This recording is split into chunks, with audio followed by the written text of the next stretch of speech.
Do you eat, sleep, dream about anything related to eye care? So do we. This is See What We See with Lauren and Martin. My name's Lauren Cashin. And I'm Martin LeBeau. We want to share anything that's cool about eye care. We want you to see what we see. So sit back and enjoy. Hello, everyone, and welcome to the newest episode of See What We See with Lauren and Martin. Hey, Lauren, how are you doing? I'm doing great. A little warm. It's we wait for this all year, right? We're too cold. Now we're a little hot and sweaty and schwitzy. But I'm doing great. I'm trying to, take advantage of the summer and try to find that balance between working and enjoying the summer weather. How about you? Absolutely. Oh, I'm the same. I'm loving this season. I mean, I grew up in Winterland, north of Quebec, but I don't miss the snow that much. I like the warmth now. It's a little unfortunate with all the forest fire, to be honest with you. With the quality of the air and everything else, it is sad. It is concerning. But we'll get through it. We'll just have to do all our part, and it'll get better, right? Yeah. But today we get to have another conversation, another great person. So yeah. I think it's a good day. Yeah, it's once again, we're going to interview one of our colleagues who had some ideas and stepped out of the box and pursued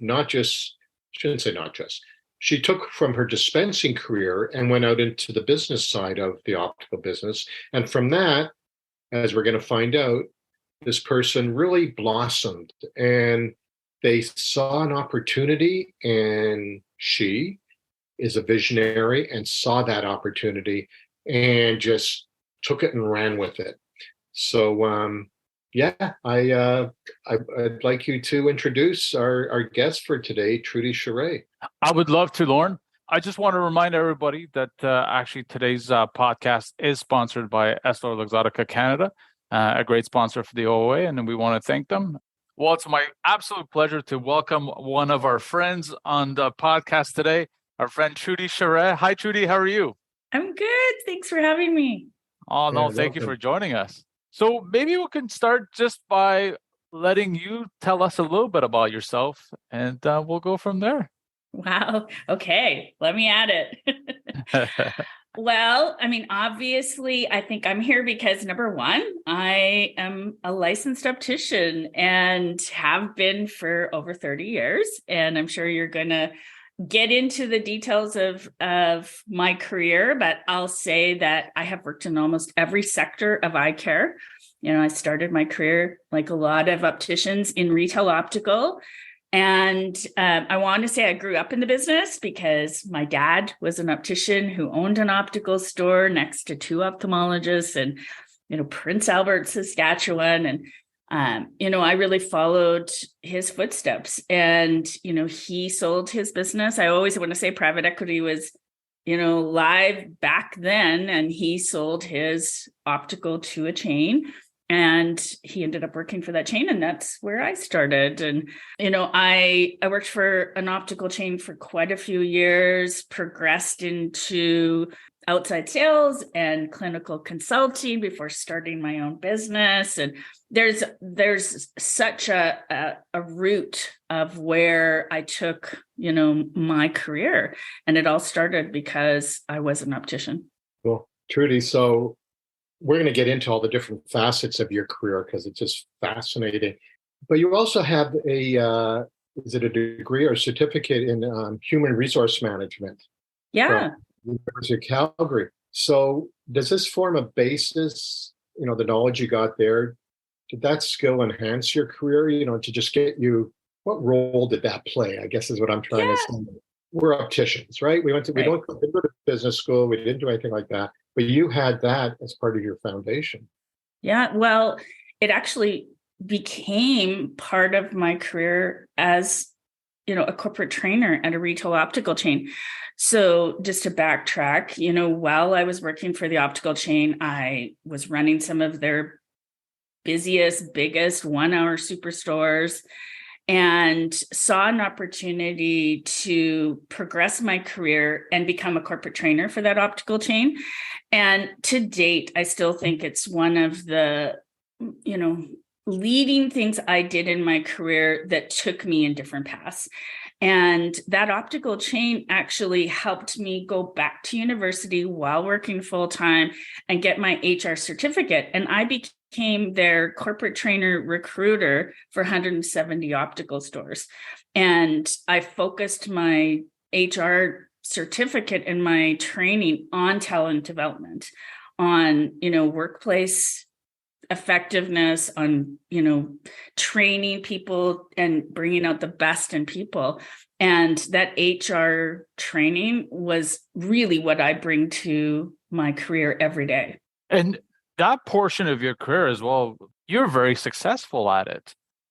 You did a great job. I remember first time I heard you speak, I was like, wow, this is impressive.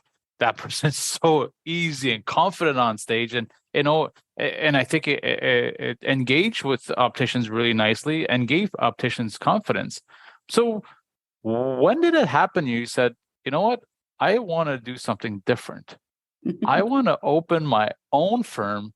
And I guess you're using your experience while doing that, but it's still such a left curve from the path of I'm going to say the regular optician. Yeah, well, I think when I took the move and stepped out of the traditional optician role and became a corporate trainer, one of the things that happened to me, and it probably happens to a lot of people, is I saw something that I really wanted to do. And that was, I saw that optical chain had brought in a trainer and a speaker and was training all of the management in this chain. And I just saw that speaker and inspired me to be, this is what I want to do. I want to train people. I want to help people be better at their jobs. And I want to motivate people to do better. And I'm the one who approached that optical chain and said, this is what I want to do. And they had been thinking about this at the same time as they wanted to take their organization to the next level. And they knew that they could do it through training, through bringing out the best in people. And I think from that, you've built quite the following ever since. Remembering the first shows, there were like maybe 40, 50 people present. And then every time after that I saw it was bigger and bigger. It was in Canada, and then it was in the States. And then during COVID, you were all over the social media, internet. But what gives you that motivation to do this? I mean, again, it's very different than what you went to school for and trained for. Well, when I started speaking, so I'll just say I became a corporate trainer and I did a lot of speaking internally at that organization. But as I, started to branch out in my career. So when I left the optical chain, I went and worked as a sales rep for Bausch & Lomb. And I saw an opportunity even there to help train internally. And I started doing some speaking for Bausch & Lomb. And, then I moved into a clinical consulting role with Optos, which is, capital equipment in the industry. And I ended up seeing everywhere as I'm out and about in all these different practices, because remember, I was in retail optical. That's what I knew. I didn't really know anything else at that point. But as I branched out into sales, I'm now in optometry practices, other independent opticals, optician-owned opticals. I'm in LASIK practices, ophthalmology, and I'm seeing all these practices. And what is common is they all needed training. They all needed, what we had been doing at the chain, which was training, customer service skills, sales skills, even just inventory management. They were so lacking in skills. And I saw an opportunity to help, even when I was, in a different role. And from there, I started speaking at association events like yours. I started going to different conferences. And then I was like, okay, I love doing this. I love speaking. I love going out and sharing my expertise and my experiences and what I had learned at an optical chain.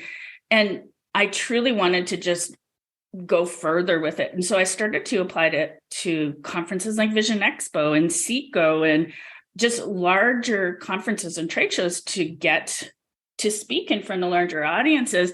And it did. It truly blew up. And I, in some years, I probably spoke like 60 times in a year. But it's because I love it. It's because it's a passion for me. And it's something I truly believe I wanted to do for the industry. And it shows. I'm sorry, don't interrupt, but it shows. Every time you're on stage there, you're beaming. I think you feed off that energy, and that's great to see out there. Thank you. It sure does. I agree, Martin, with you. And, you're talking about when you started. I remember the first time I saw you get up and speak, it was at, I don't know if it was one of our shows or an OAC show out in Mississauga. And you got up there and you were showing us what you could do with a website. And it was so new for us at the time. And you were showing a Hakeem website you had built, early days. And I'm just sitting there going, because I was still doing the association website where I was just dragging things around and on every browser would shuffle it. I was just trying to do whatever. I have no knowledge on. But you got up there and we were so excited with how you spoke about it. And we're looking at, in fact, I was sitting beside you, Martin, at the time. And we're looking at it going, wow, this is really cool stuff. It's all kind of over our heads a little bit, what you were talking about. But that's when my first time I saw you speak, and ever since then, the enthusiasm and everything else, and we've worked with you. So I guess you took some of the stuff you've learned and put together and your philosophies and put it into a book, The Digital Salesman. I did. My best-selling book. The best-selling book on Amazon. That's so cool. So I don't want to brag here, Lauren, sorry, but I have a signed copy. So it's on my shelf, and one day, definitely, I'm going to bring it out. And so now I know. Martin, you haven't read it yet? Oh, no, I have read it, but oh, wow, that did not come out the way I wanted to. I read it, absolutely read it, but, it's a memento now. I have something signed from you, and it's actually nice to see a friend that has a book. It's not that was a life goal, writing a book. Yeah, that must have been really cool. So what is it? Well, two things. Now you just made me think of another question, because I'm talking to an optician colleague and you wrote a book. So two things I want to ask you. What kind of insights do you put in there? Are you just talking about your journey and stuff? Or are you actually giving good, solid advice? And what was it like to write a book? Did you have to get a ghostwriter, or did you do it yourself? Or do it?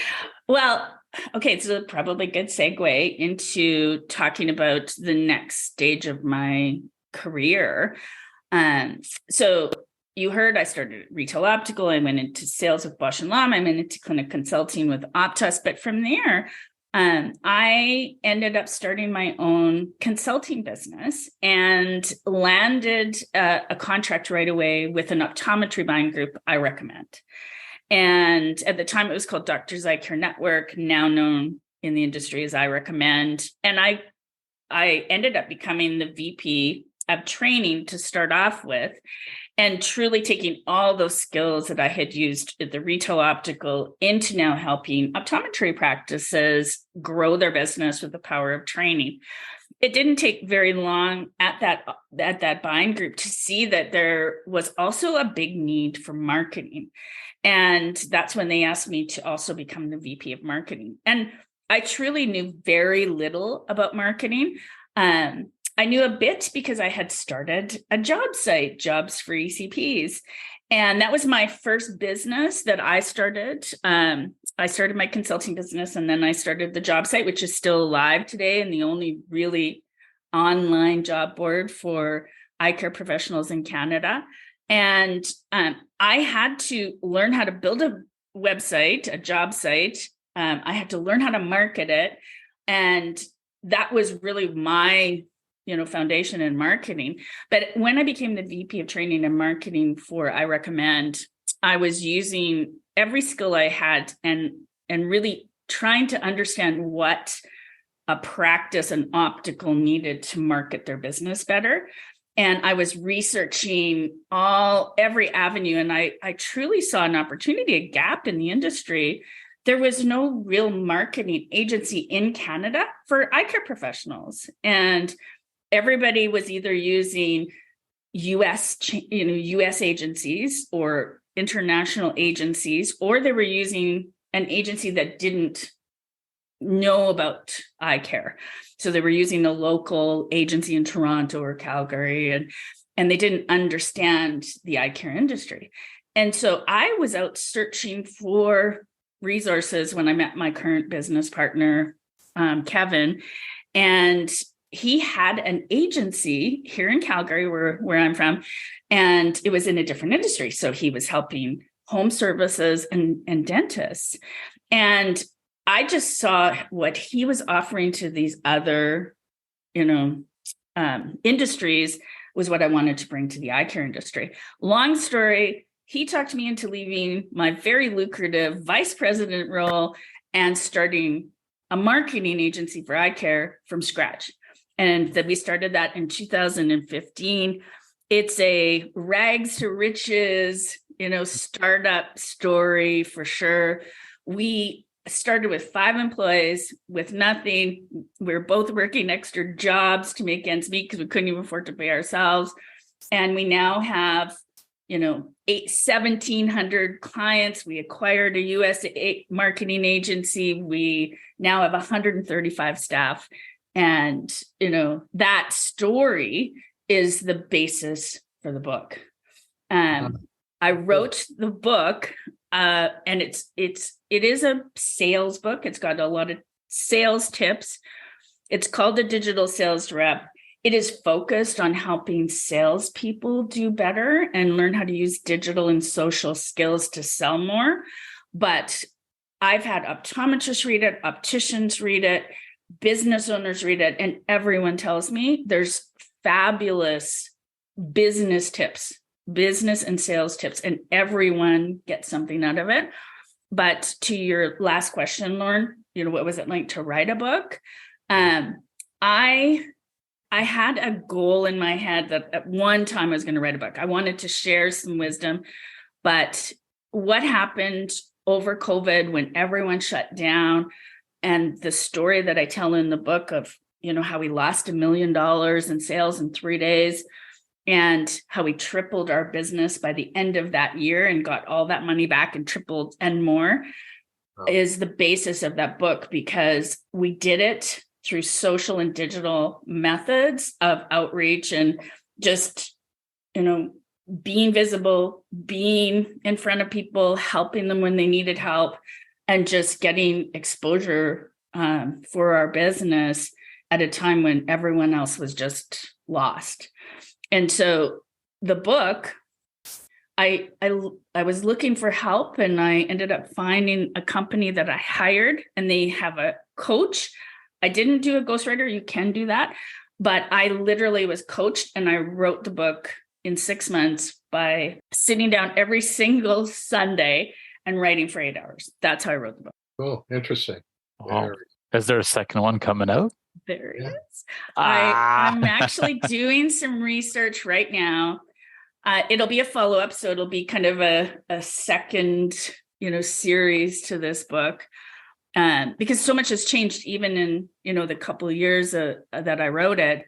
But, and that's the world of online and the world of digital and social. It's just continuing to change. And I've learned so much even since I've wrote the book. And so I've been really just, doing some research and writing down lots of tips and strategies. And I'm going to sit down this fall and start really writing it again. Oh, very nice.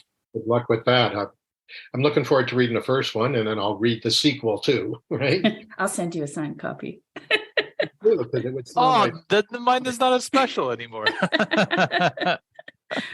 So with book writing, with speaking in the US, because all of a sudden you branched out into that US market, 10 times our market, as we always say. And so you've been around the block a little bit, and you talk to ECPs. It's not just opticians, you speak to optometrists and everyone else in the industry.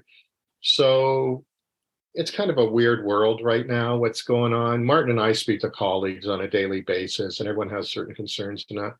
But from your perspective, with all your knowledge, and not an on-the-floor optician right now, but you still communicate with all these guys, what do you feel some of the concerns are, or some of the trends that we're seeing, and are they good or bad in your opinion?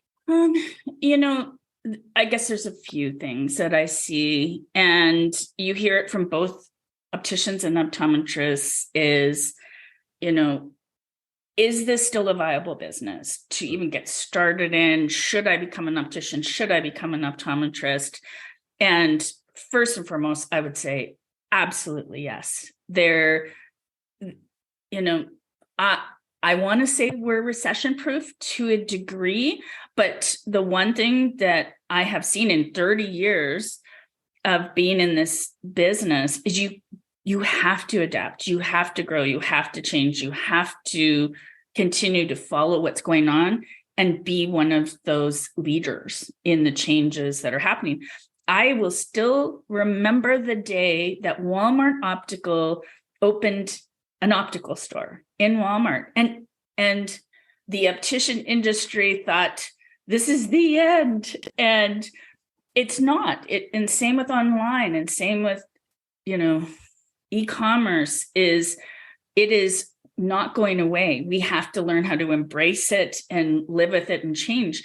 The one thing that I see maybe happening in optometry, which I think is fabulous, and this is again where opticians need to start thinking outside of the box, is they're losing a lot more of their retail sales in optometry. So the smartest thing that I see happening there is they're branching into medical. They're starting to do more dry eye. They're starting to do more myopia management. They're starting to do low vision.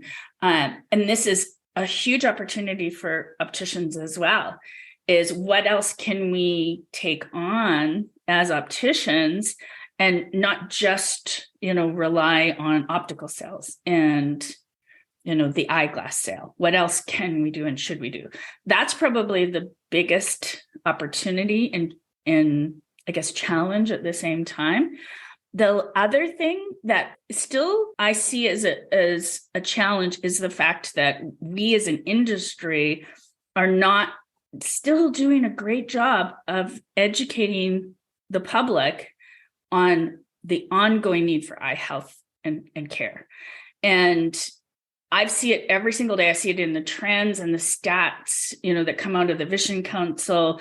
And that is that still so many people don't get eye exams until they actually feel a need for it. Maybe it's the vision, maybe they're experiencing something different, or they want a new pair of glasses. And we have to change that, because the dentist industry certainly, has it nailed down that you go for a cleaning, you go for a checkup every year. And we have not taught our customers and our patients enough of the continuing care. And even there was another stat that still floors me. All these stats floor me, is the fact that majority of Canadians, like only 1 in 4 have a second pair of glasses. 1 in 4. I mean, that to me is crazy stat. And is that because we are not doing our job, teaching them you have to have a backup? You need different styles. You need, one for work and one for every day. And this is, again, one of our biggest opportunities is way better education. Even as an optician, I'm like, one of the things I think we could do better as opticians is to detail our expertise. So when we're taking a measurement, is explain why that measurement is so important. And then they can't get that online. And just start telling people what we do and why it's so important. Cool. Totally agree with you. Those are conversations that Lauren and we have constantly. Education is the key to everything. And it's great for opticians to be educated in eyeglasses and contact lenses, because they need to know that they need to have the knowledge and dispense the right product. But that's why we're so happy now as well in Ontario that we have the professional growth credit. So that way we can venture out and go outside of just eyeglasses and contact lenses and refraction for people to actually learn techniques like you teach. Mm-hmm. And that's crucial. And it's the same thing when it comes to retail. Yes, we're selling eyewear. Yes, we're selling contact lenses, glasses, low vision devices. But you're absolutely right. We should trend towards more services. But again, we need education for that, right? So I'm really glad you bring this point up. And that must be the reason why they call you the most influential woman in the optical industry. Right? I mean, how did that feel when that came out? You must have had, a lot of emotions, I'm sure, but can you bring us through that time period when you heard that? Well, I mean, I will say that being nominated for an award like, one of the most influential women in optical is just a huge recognition for me. And I appreciate it so much because I have lived this optical life, since I was 16 years old when I first started working. And I love this industry. I see so much innovation and opportunity in this industry. So to be recognized for, helping this industry grow and progress and innovate is just such, it's one of the most important things that has happened in my career. I'm also a huge advocate of helping women grow in this industry. So I've joined and I'm on the board of directors for the Optical Women's Association as well. And we're always, helping women understand how they can progress in different roles in the eye care industry and what's available for them and leadership support. And so being nominated is great, but I want to help more women get to that status. I want to help more, opticians understand where they can go with their career and not to, just be an optician, be something more, help more people. There was one woman who I worked for at the optical chain, and she said to me, one of her goals was to help others be successful. And that became one of my mantras is I really want to help other people understand what they can do in this industry, because there's just so many paths, so many roads, so many opportunities ahead of you. So as a member of the board of directors of the OWA, the Optical Women's Association, so do you guys have projects you're working on where you're going out there and engaging women in optics? How do you promote women? And it's one thing to have, I've noticed that, especially in the early days of the OWA, we'd be finishing meetings and someone would say, oh, there's a little cocktail party for a chit chat after. And Martin, you and Lauren and Robert can come, but you're the only men we've invited. We would go, of course, and we allow men to come to our events, but it is it's an organization that has lots of arms to it in how we support women. It has, obviously, you can join the OWA as women. We have a huge following on social media. We have a lot of benefits that are involved, but the number one reason I joined the OWA was for the networking, was for the opportunity to meet all these other people, men and women, to really, meet a lot of organizations and individuals that were a part of such a great organization. And then I wanted to be more a part of it. And I started working on a committee and volunteering and of course, started my progress towards being a board member. And it has been invaluable to me to be a part. I have literally met hundreds of people that I now work with, mentor, help, and have done business with. So I remember initially when it came along, I think Martine Breton started it. So who's the CEO or the president of the association at this right now? So it was and is a US-based program. The OWA, the Optical Women's Association, is a US-based, and it was started by 10 founders and leaders in the optical industry, and some were salespeople, some were magazine editors, and they saw an opportunity to bring women together. But what I will say is I'm probably the one who kind of started the trend here in Canada of the OWA in Canada. I think the one that Martine started was a different organization, but pulled into it, because that's what my next question was going to be, because that's just my memory. And I was thinking, so did she now take her group and kind of fold it into, or put everybody on board to the OWA? I'm not sure, Lauren. I know a lot of the women who belong to her group are part of the Optical Women's Association. There's still a lot. Yeah.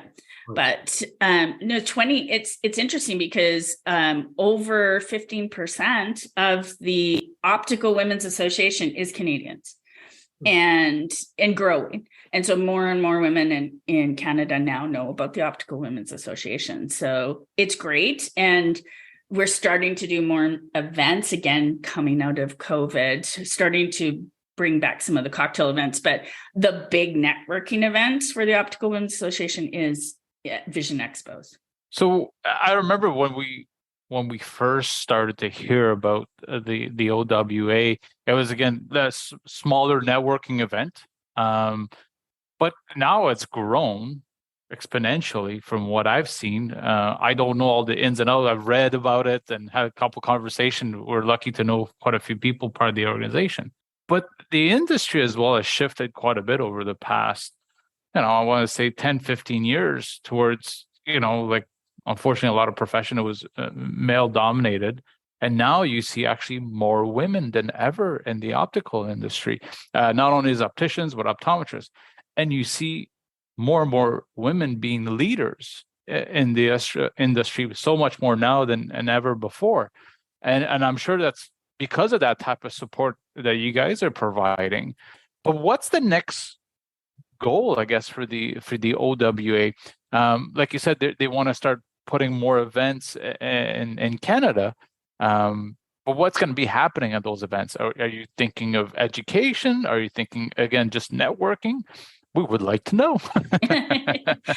Well, one of the questions I didn't answer that Lauren had asked is who's running it. And that, so the current president is Deb Bulkin, and she's with EssilorLuxottica. And, we have, so there's, 10 board members, and they're from all different sectors of the industry. We have an optometrist who's about to become our next president of the OWA. More and more ECPs are joining the OWA as well. It was primarily kind of a supplier organization. It had kind of founded by suppliers and women in the sales industry more so, but it's really diversified now into kind of a group for every woman in the eye care industry. Where are they going? Number one, our goal this year and ongoing is exposure. We just want every woman to know that there's an organization like the OWA. The next thing is to really look at what do women need? What are we going to do for women to again help them adapt to this changing industry? And so we've really refined a lot of the benefits that we offer. We're looking at new things. So we have everything from, a yearly book giveaway and book club to mentor programs. We are putting on one of the first retreats for women in optical, and they are moving towards, really listening to women in the industry and designing benefits that fit their current needs. So through our whole discussion, there's a common thread through it that started you off in this whole thing, and that's the whole digital world and digital technology. So in a nutshell, maybe you've already said it, how do you think it's transformed the way we do business or the optical industry? Because we've had challenges because opticians, it wasn't really online sales. They are now with certain caveats to it and all that. But overall, if we're not even, how do you feel that this whole digital technology has changed the optical field? And do you feel that was a positive? And where could we be going with it? Well, spending the last 8 years in the marketing digital world, I've seen and and continue to see that if we don't encourage opticians and optometrists and eye care professionals to really grasp and embrace the digital world, you're going to get left behind for sure. E-commerce is still a small part of eyewear sales. And if I was an optician today, if I was working in a chain, if I was owning my own business, working for an optometrist, whatever I was doing as an optician today, I would be honing my skills, because I still think the personal experience an optician can offer is the number one thing you need to grow. And so that means what I would do is I would get myself even better at the personal experience. And I wouldn't just sell somebody a pair of glasses. I would make it a whole experience that they can never get somewhere else. So I would help style them. I would teach them about the technology that I'm selling them. I would make sure they understand that what I'm doing as far as measuring and fitting those glasses and the adjustments, everything, they'll never get unless they see me. And so then I would make sure I tell my story digitally through social media. And I want to tell the public every day why it's so important to come to me, the optician. And I can do that through my digital and social methods. I can do it through my website. I can do it through my social media. I would probably explore as well when I want to move digitally and e-commerce. And I will only do that as an optician when they can do really good measurements digitally. And it's coming. I've seen some of them. And they're getting better and better at doing fairly precise measurements through this kind of Zoom session or through digital methods. And so it's going to get better. And as an optician, I would watch that. And when it gets to a point where I feel comfortable that it is accurate enough for me to embrace it, I would jump on it. So I guess at the end of the day, aside from this going forward with the digital stuff, your message is promote yourself. Promote yourself. Be the best optician you can, because in theory, we all sell the same products. So what do we got that's unique? It's our personalities, it's our service, it's the networking we can do, and it's building relationships with our patients. And, and here I'll talk about myself for a second. My store is 47 years old now. We don't advertise. My son's managing now. And that's always been our philosophy, and it's working. It's still working because it translates into Google reviews, which is huge today, right? You have to be a part of that new world, because if you're not, your competitors are, and you will lose business to somebody who is doing it better online than you. And another thing is, because we're in an industry where there are problems, right? Opticians are problem solvers. Whether we're solving a problem created by the glasses we made because of a tricky prescription or a fitting technique that needs to be done for someone's features, facial features and that, people do get upset. So I think a big thing when it comes to this digital world, because you do anything bad, it's out there, right? Again, this whole Google review thing. So I think another takeaway is, don't be short-sighted when it comes to a complaint from somebody. Think of a bigger picture, and don't stand on ceremony because it's a matter of principle that I don't do this for them or whatever. I'm going to lose a couple dollars. Well, you're going to lose a heck of a lot more with that one bad Google review or two, right? Yeah. So it's open your eyes, bigger picture, look at the digital stuff like you're saying. But when it comes to your relationships with patients, you've got them sitting there. That old story, how much does it cost to bring a new patient in compared to just taking care of the one you have? So do everything in your power to keep them happy, and not this. I've had staff where they go, it's principle. It's principle. And I would always say, I can't take principle to the bank, and I want them back in 2 years. I want to continue to be their eye guy or gal, right?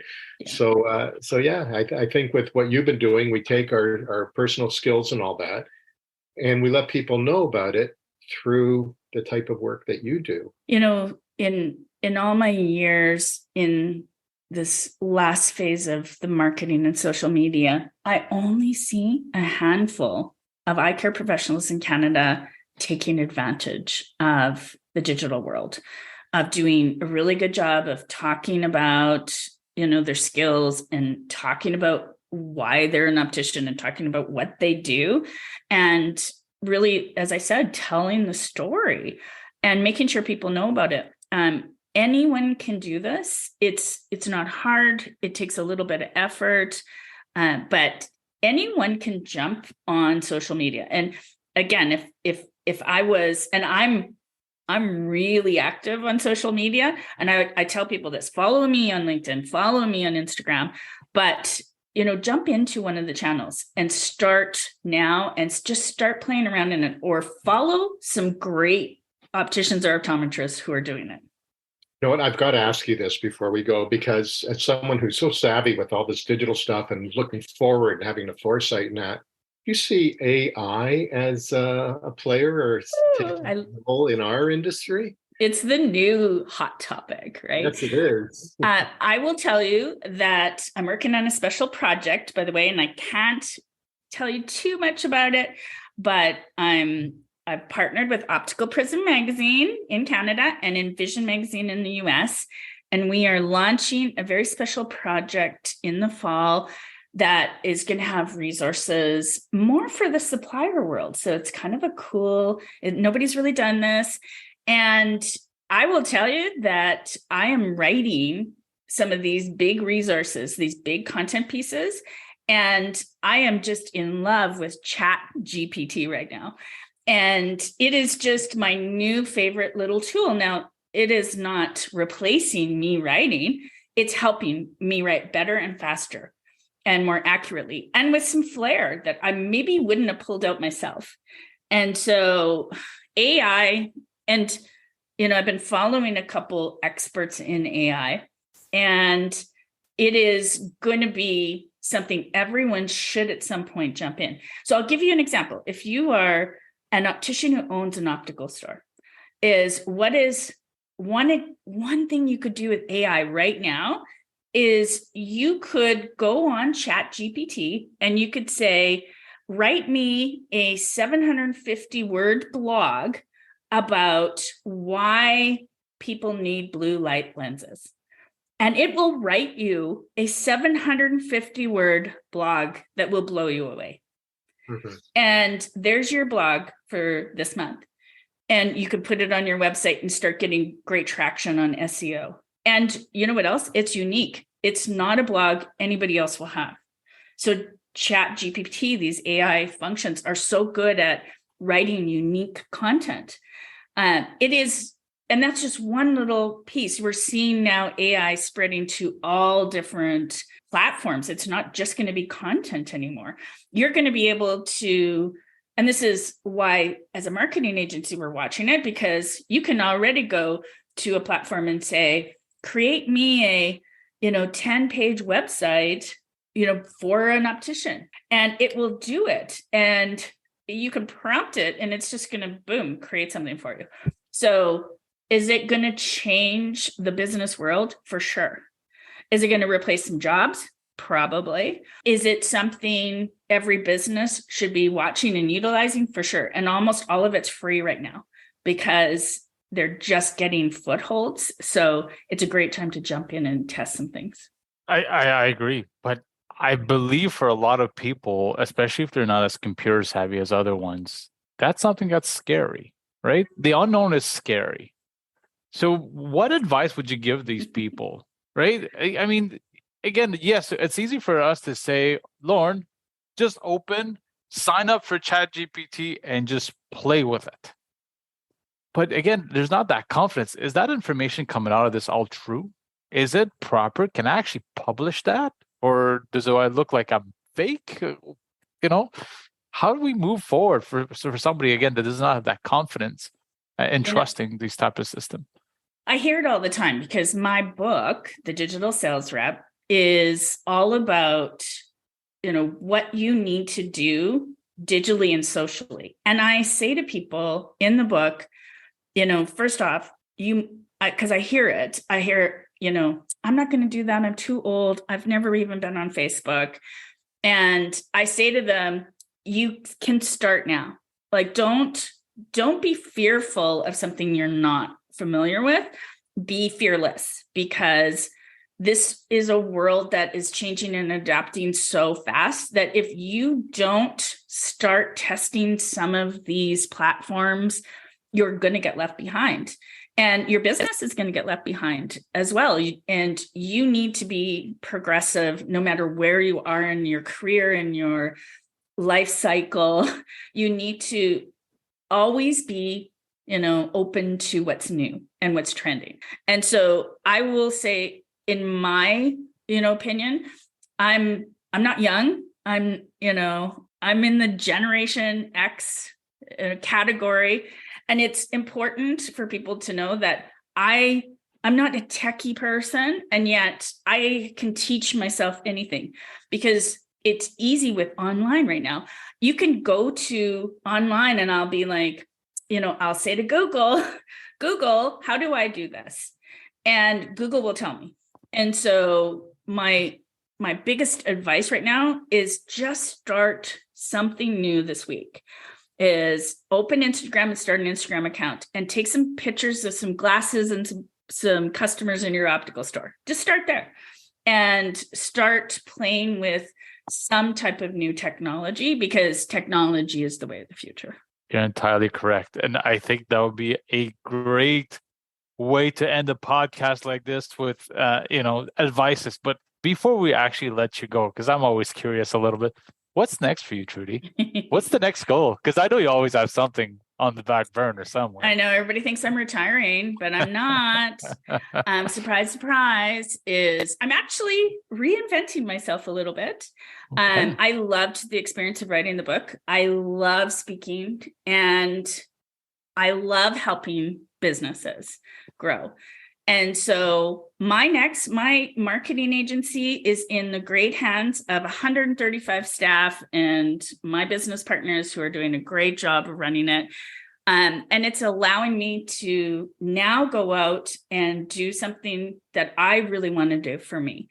And that is, I'm going to go and help the other side of the industry, and that's the supplier world, who have really no resources. They don't have anybody who's training them. They don't have consultants who help that kind of business. They don't have somebody who can help them understand how to market their business, or even resources that are there to help them. There's lots of resources for opticians. There's lots of resources and training for optometrists. There's really nothing for the supplier world. And so I'm going to write a new book, and I'm going to concentrate on sales, but I'm also going to reinvent myself a little bit into being the expert that's about to help the eye care supplier world. Cool. Can't wait to see what's next and what you come up with, because you've got the track record, you've got the credibility, and it's just sitting here listening to you. It's fantastic. So on that note, thank you so much. We've been talking about interviewing you for a while and reaching out, and I finally did. Because again, we love it when we see colleagues do something a little different, take a chance, go out there, try something new. And especially, of course, you're going to fail, but you get up and do it again. But you're successful at it. So Martin and I love it so much. Like we say, we're proud of what you've done. You're an optician, right? Like it's cool. And we get this really good feeling when we interview some of our colleagues who have stepped out of the box and done it. So thank you so much for giving us the time today. And maybe we'll get you in again to talk about, after your next book comes out, we'll help you promote it and all that stuff. And then we'll just keep going along. You got a lot of years of knowledge sharing ahead of you. So we need the visionaries in our industry, and you're one of them. So I thank you very much for talking with us. Well, thank you both for having me and allowing me to tell my story. Thank you so much, Trudi. Can't wait to see you next time. Sounds great. Thank you. All right. Thank you so much again, Trudi, for being with us today. Lauren, again, what a great conversation. How much more can we learn from this lady? I mean, there's so much. She's an untapped source of education and knowledge.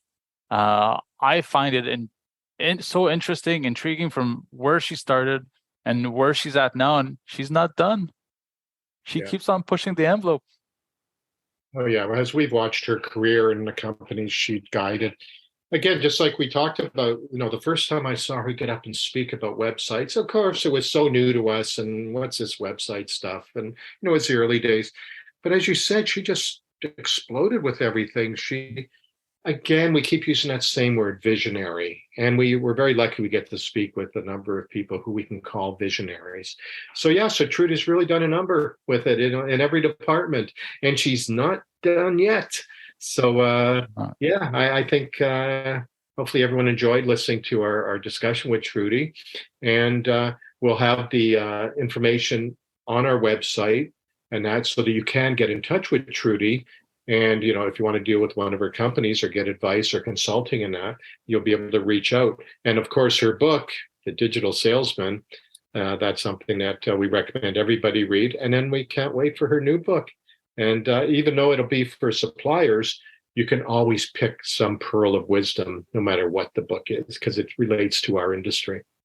Absolutely. And if you have the opportunity, if you're traveling or you're one of your associations show and she's speaking, go listen to Trudi. It's worth your time. You're going to get a lot of knowledge coming out of it. And the best part of it, she's going to stick around after. And she'll actually have a conversation with you because she's that type of person. She loves sharing her knowledge with everybody. And I commend her for that. No, again, it's was another great podcast, Lauren. We want to thank EssilorLuxottica Canada again for sponsoring the podcast today. Lauren, till next time on See What We See with Lauren and Martin. Thanks, buddy. All the best. Thank you for listening to See What We See. This podcast is brought to you by the Ontario Opticians Association. For more information or to become a member, go to our website at www.ontario-opticians.com. For all the latest updates, follow us on Instagram and Facebook at Ontario Opticians Association, on Twitter, OOA_frontline, and on LinkedIn, Ontario-Opticians-Association. Don't miss an episode of See What We See and subscribe to this podcast on your favorite streaming service. Thank you from the Ontario Opticians Association, the voice of opticians for 75 years.